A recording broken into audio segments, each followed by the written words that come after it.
us. Shalom. I have heard all too often the nickname given to Isaac's son Jacob, that of usurper, someone who stole the birthright from his older brother Esau. The inheritance, though, was not stolen, was it? It seems like it was actually sold off by Esau for just a bowl of soup. Yet we see that Jacob did later lie to his father. So what can we make from all of this? Thank you. This, by the way, is a great question that the Bible asks itself. How could a man go on stealing something that is his to begin with? Did Jacob forget he owned it? Or did he consider more important the things of this world so that he lost actually sight of God? God gave it to him and made a covenant actually with Jacob, not with Esau. When Israel was in Egypt, we read in Exodus 2:24, so God heard their groanings, and God remembered his covenant with whom? Abraham, Isaac, and Jacob. The covenant was then between God and Jacob, not Esau. And Jacob knew it. So why did he steal Isaac's blessing to Esau?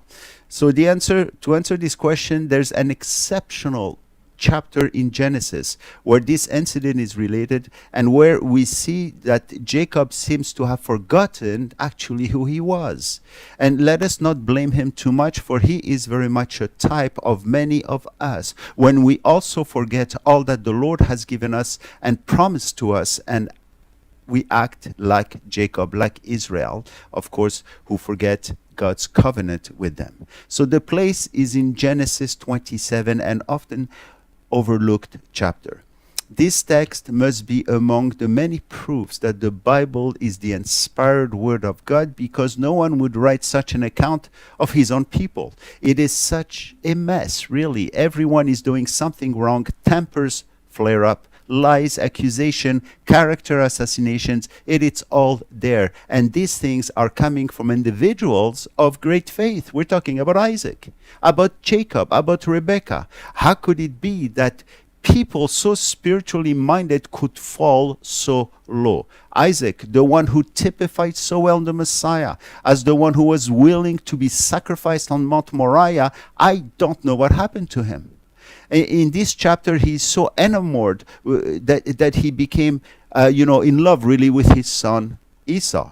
Isaac obviously wanted Esau to inherit the blessing of the firstborn. Isaac wanted Esau to be the ancestor of the seed of the Messiah. Yet, Rebekah must have told Isaac that God clearly said that it was not for Esau, but that it was for the younger brother Jacob. It was through Jacob that the promised seed was to come.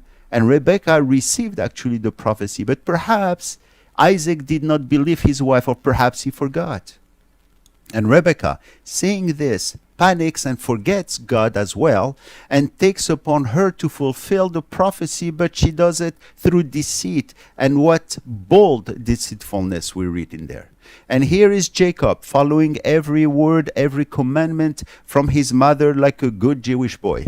At no time does he complain about the evil behind the action. He just follows whatever she says. And here Jacob is asked to play the bad guy, but he does such a pitiful job. After all, he was the Tam in Hebrew, meaning the blameless one, the perfect one. But this is not the character we see in this chapter and in this situation. And with all of them is Esau. The worst of him comes out. When he finds out about this scheme, he is so overwhelmed by a feeling of victimization, he weeps out of pain and regrets and complains that Jacob stole his birthright. Did Esau actually forget that he just sold it? And so now that he feels so betrayed, he decided to kill Jacob.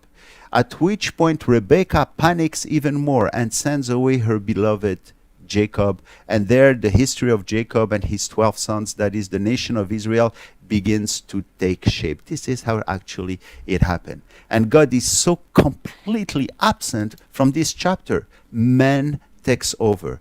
This is where we find the answer to this question in this very unusual chapter of the Bible. But this is the Bible.